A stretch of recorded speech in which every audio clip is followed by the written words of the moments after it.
அன்னை தெரசா எழுதியுள்ள கவிதை ஜபம் இது. எப்படியாகிலும் செய்துவிடு.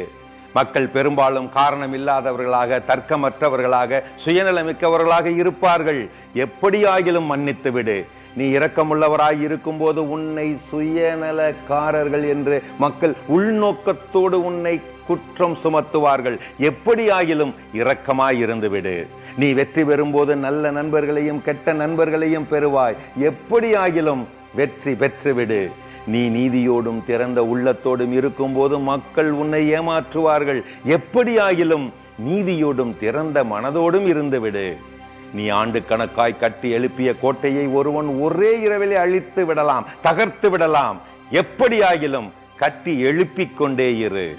நீ மன சலனமற்ற ஆறுதலையும் மகிழ்ச்சியையும் கண்டடையும் போது அவர்கள் பொறாமைப்படலாம். எப்படியாகிலும் மகிழ்வோடு இருந்துவிடு. நீ இன்று செய்யும் நல்ல காரியங்களை நாளை எப்படியும் அவர்கள் மறந்து போகலாம். எப்படியாகிலும் நல்லதையே செய்துவிடு.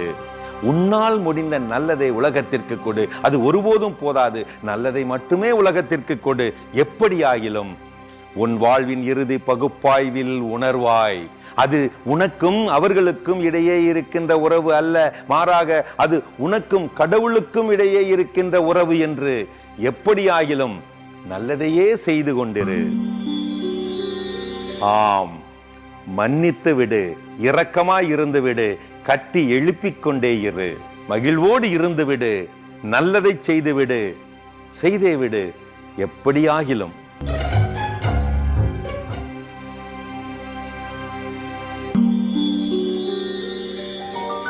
அடிமை கூண்டு, அதனுள்ளே அழகழகாய் கிளி குஞ்சுகளை பொறித்து விட்டு, ஆகா என் சந்ததி என்னமாய் வளர்கிறது என்று அகமகிழ்ந்து கிடந்ததாம் தாய்கிளி.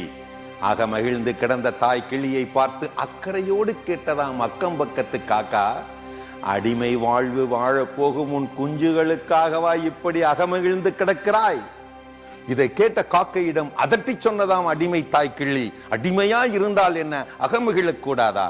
சந்ததி விருத்தி அடைந்தால் தானே அடிமை வாழ்வுக்கு ஆப்பு அடிக்க முடியும். ஆம், சந்ததி விருத்தி சகலருக்கும் மகிழ்ச்சி. ஒவ்வொரு அடிமையும் தான் பிறக்கும் போது சுதந்திரமான உலகில் பிறக்கிறோம் என்று எண்ணியபடியே தான் பிறக்கிறான். சில விடுதலைகள் கூட தண்டனை தான். பறக்க மறந்த பறவையை கூண்டிலிருந்து விடுவிப்பதை போல.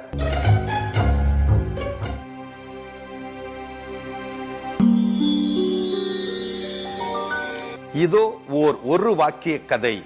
குற்றவாளியை நான் எப்படி தண்டிக்கிறேன் பார்த்தாயா என்று மமதையோடு சொல்லிக் கொண்ட தூக்கு கயிறிடம் நீ தூக்கிலிட்டு தண்டிக்க வேண்டியது குற்றவாளியை அல்ல, குற்றம் புரிவதற்கான சூழல்களை, காரணிகளை, சூழல்காரர்களை, காரணிக்காரர்களை என்றதாம் அருகே நின்ற ஆலமரம். நல்லா இருக்குல்ல? திரும்ப சொல்லட்டா? குற்றவாளியை நான் எப்படி தண்டிக்கிறேன் பார்த்தாயா என்று மமதையோடு சொல்லிக் கொண்ட தூக்கு கயிறிடம் நீ தூக்கிலிட்டு தண்டிக்க வேண்டியது குற்றவாளியை அல்ல, குற்றம் புரிவதற்கான சூழல்களை, காரணிகளை, சூழல்காரர்களை, காரணிக்காரர்களை என்றதாம் அருகே இருந்த ஆலமரம். சான்றோர் குற்றத்தை வெறுப்பார்கள், குற்றவாளிகளை அல்ல. திருட கொடுத்தவனுக்கும் பொறுப்பு.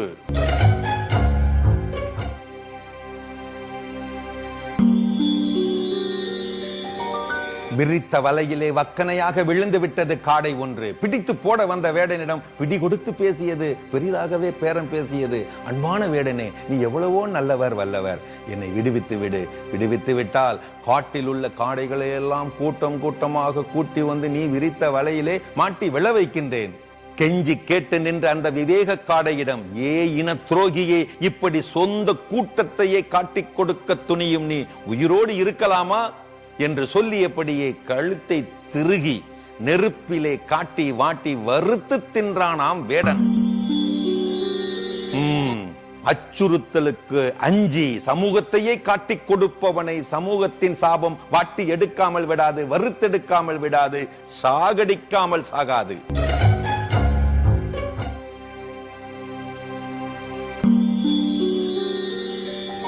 இதோ ஒரு வாக்கிய கதை. இவ்வளவு பிரமாதமான கூட்டு வாழ்வு வாழ்ந்துவிட்டு இத்தனை தித்திப்பான தேனை சேகரிக்கும் உங்களுக்கு இவ்வளவு கொடுமையான கொடுக்கு எங்கிருந்து வந்தது என்ற மனிதனின் கேள்விக்கு உங்கள் திருட்டு புத்தியிலிருந்துதான் என்றன தேனீகள். என்ன உருவாக்கிய கதை ஓஹோன்னு இருக்கா? திரும்ப சொல்லட்டா? இவ்வளவு பிரமாதமான கூட்டு வாழ்வு வாழ்ந்துவிட்டு இத்தனை தித்திப்பான தேனை சேகரிக்கும் உங்களுக்கு இவ்வளவு கொடுமையான கொடுக்கு எங்கிருந்து வந்தது என்ற மனிதனின் கேள்விக்கு உங்கள் திருட்டு புத்தியிலிருந்துதான் என்றன தேனீக்கள். இப்படியா 5 அறிவிடமிருந்து திருடி தின்னும் 6வது அறிவு?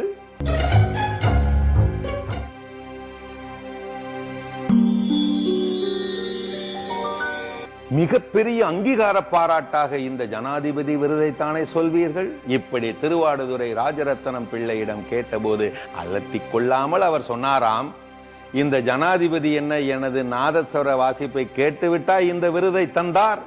நினைவு கூர்ந்தார் நாதஸ்வர வித்வான். ஒரு நாள் ஒரு முக்கியஸ்தரின் திருமண விழாவில் நான் நாதஸ்வரம் வாசித்துக் கொண்டிருந்தேன். ஒரு குறிப்பிட்ட ராகத்தை அதி உன்னத நுணுக்கத்தோடு வாசித்துக் கொண்டிருந்த ஒரு கட்டத்தில் கூட்டத்திலிருந்து பெட்ரோமாக்ஸ் லைட் பிடித்துக் கொண்டிருந்த குறவர் ஒருவர் அந்த பெட்ரோமாக்ஸ் லைட்டை அந்தரத்தில் தூக்கி போட்டு பிடித்தபடியே சபாஸ் பிரமாதம் என்று கத்தியபடி தனது ரசனையை வெளிப்படுத்தினாரே, அதை விடவா இந்த ஜனாதிபதி விருது பெரிது? ஆத்மார்த்தமான அடித்தள ரசனையே ஆர்ப்பாட்டமான அங்கீகாரம். ஊக்குவிக்க ஆள் இருந்தால் ஊக்குவிற்கும் ஆள் கூட தேக்கு விற்பான்.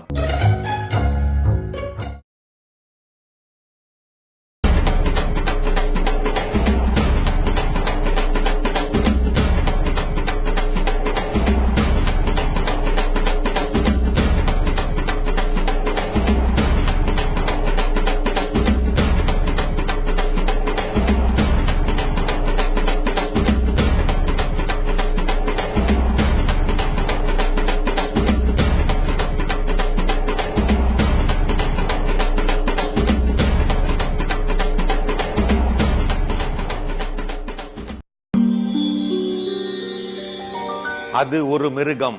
போவோர் வருவோரை எல்லாம் மிரட்டிக் கொண்டிருந்தது. அதை அடக்க நினைத்தான் மனிதன். தடி ஒன்றை எடுத்தான், அருகே போனான், அடி அடி என அடித்தான். ஆனால் அதுவோ அடிக்க அடிக்க அடங்காமல் பெரிதாகிக் கொண்டே போனது. அது பெரிதாக பெரிதாக அவன் இன்னும் பெரிதாகவே அடிக்க அடிக்க அதுவும் மென்மேலும் பெரிதாகிக் கொண்டே போக பயந்து போனான் மனிதன். அலறியபடியே ஆலமரத்தடி அறிஞரிடம் ஓடினான். விளக்கம் கேட்டான். அப்படி என்னதான் மிருகம் அது? உற்று கேட்டு உள் வாங்கிய அறிஞர் உள்ளுணர்ந்து சொன்னாராம், அந்த மிருகத்தின் பெயர்தான் விதண்டாவாதம். ஆம், வாதத்துக்கு வழியுண்டு. விதண்டாவாதத்துக்கு? வாதம் நீண்டால் விவாதம், விவாதம் நீண்டால் விதண்டாவாதம், விதண்டாவாதம் நீண்டால் தர்க்கம், தர்க்கம் நீண்டால் குதர்க்கம், குதர்க்கம் நீண்டால் கலகம்.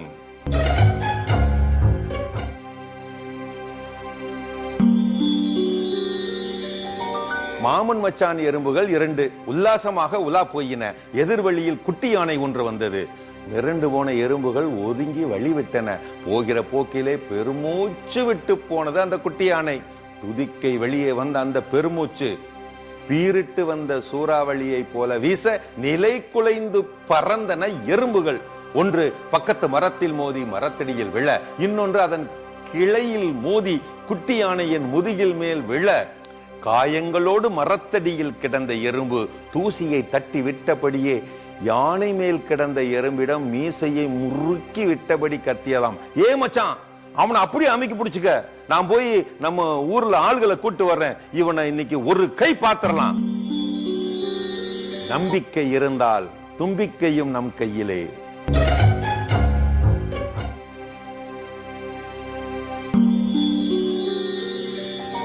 கும்மிருட்டு, கையில் ஒரு சின்ன விளக்கு ஏந்தியபடி கிளம்பி விட்டார் தாத்தா. பேரன் கேட்டான், தாத்தா எங்க கிளம்பிட்டீங்க? அதோ தூரத்தில் தெரிகிறது வார் அந்த மலை உச்சிக்கு. அந்த மலை உச்சிக்கா? எங்கு பார்த்தாலும் மையிருட்டாய் இருக்கிறது. இவ்வளவு சிறிய விளக்கை வைத்துக் கொண்டு அவ்வளவு பெரிய தூரத்தை நீங்கள் எப்படி கடக்க போகிறீர்கள்? விளக்கினார் தாத்தா. டேய் மக்கு பேராண்டி, எங்க பார்த்தாலும் மையிருட்டு தான், என் கையில் இருப்பதுவோ சின்னஞ்சிறு விளக்கு தான், ஆனால் அது 5 அடிக்கு வழியை காட்டும் அல்லவா, அந்த 5 அடியை கடப்பேன். அங்கிருந்து இன்னும் 5 அடிக்கு வழியை காட்டும், அந்த 5 அடியையும் கடப்பேன். அங்கிருந்து இன்னும் 5 அடி, இன்னும் 5 அடி, இப்படி கொஞ்சம் கொஞ்சமாக மலை உச்சியை அடைந்து விடுவேன். பிரியும் போது சொன்னார் தாத்தா, கடக்க கடக்கத்தான் ஒளி, நடக்க நடக்கத்தான் வழி. மறந்துடாதீங்க, 1000 பணியாரத்தை ஒருமிக்க இலையில கொட்டினாலும் ஒண்ணு ஒன்னாத்தான் தின்னாகணும்.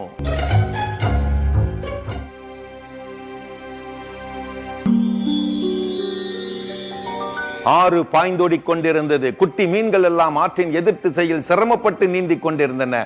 ஓரடி முன்னே போனால் ஈரடி பின்னே போயின.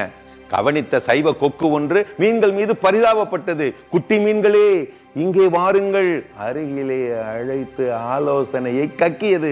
ஏன் இவ்வளவு சிரமப்படுகிறீர்கள்? ஆற்றை எதிர்த்து எதிர்த்து நீந்துவதால் தானே இவ்வளவு சிரமம், இவ்வளவு துன்பம், இவ்வளவு சறுக்கல் சிக்கல். யோசனை ஒன்றை ஒளறியது. ஆற்றோடு போங்கள், நீச்சல் எளிதாக இருக்கும். கேட்டவுடன் குட்டி மீன் ஒன்று பளிச்சென்று சொன்னது, என்ன, ஆற்றோடு போவதா? செத்த மீன்கள் தான் ஆற்றோடு போகும், நாங்கள் உயிருள்ள மீன்கள். எதிர் நீச்சலே உயிர் மூச்சு. ஆம், சிரமங்களை கடந்துதான் சிகரங்கள்.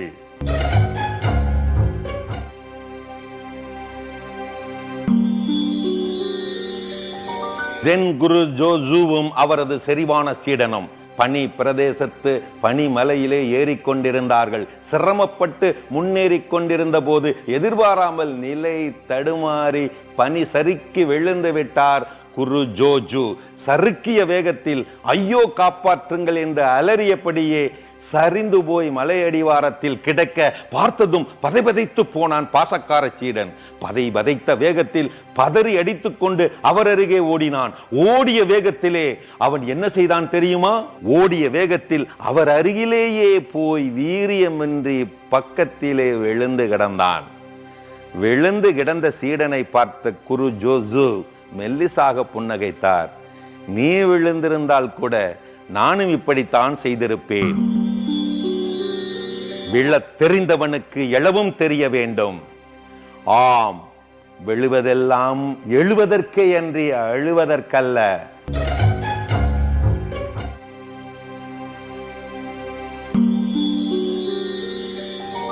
இதோ ஒரு வாக்கிய முல்லா கதை. யானை பசியோடு பந்தியில் அமர்ந்து மும்முரமாக சாப்பிட்டுக் கொண்டிருந்த முல்லாவிடம் அழைப்பு அனுப்பாமலேயே இப்படி விருந்துக்கு வந்து சாப்பிட்டுக் கொண்டிருக்கிறீரே என்று கல்யாண வீட்டுக்காரர் கேவலமாய் கேட்ட போது, நகரின் முக்கியஸ்தர் ஒருவருக்கு அழைப்பு அனுப்பி மரியாதை செய்ய தெரியாத நாகரீகமற்ற மடையன் ஒருவனை மன்னித்து பெருந்தன்மையோடு வந்து விருந்தில் கலந்து கொண்டார் முல்லா என்ற நல்ல பெயரை எடுக்கத்தான் என்றாராம் முல்லா, சாப்பிடுவதை நிறுத்தாமல். அழைத்து விருந்துக்கு போகிறவன் சாமானியன், அழைக்காமலேயே விருந்துக்கு போகிறவன் சமரசக்காரன். பசி கொடுமைக்கு முன்னாலே மமதையாவது மானமாவது மரியாதையாவது. அழைத்த இடத்தில் கிடைக்காத மரியாதை என்பது அதிர்ச்சி, அழைக்காத இடத்தில் கிடைக்கும் மரியாதை என்பது மகிழ்ச்சி.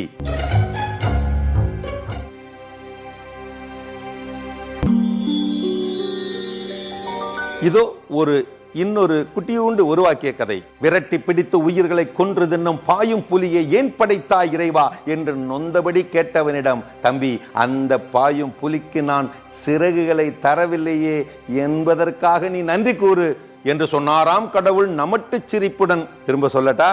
விரட்டி பிடித்து உயிர்களை கொன்று தின்னும் பாயும் புலியை ஏன் படைத்தாய் இறைவா என்று நொந்தபடி கேட்டவனிடம், தம்பி, அந்த பாயும் புலிக்கு நான் சிறகுகளை தரவில்லையே என்று நன்றி கூறு. இப்படி சொன்னாராம் கடவுள் நமட்டு சிரிப்புடன். படைப்புகளுக்கு படையலாகும் படைப்புகள் எல்லாம் படைத்தவனின் பக்காவான பாடத்திட்டத்திலே.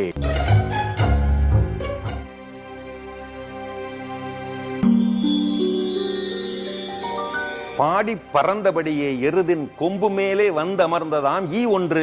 அமர்ந்த வேகத்தில் அது சொன்னதாம், ஏ எருதே, என்னுடைய எடை உனக்கு மிகவும் பாரமாக தெரிந்தால் சொல்லிவிடு, பறந்து போய் விடுகிறேன்.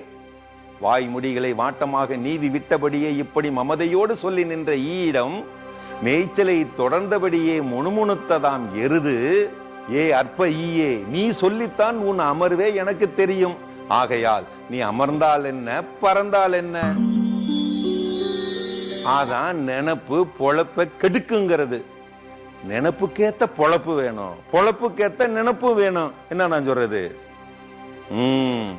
காக்கைக்கும் தன் ஈகோ பொன் ஈகோ.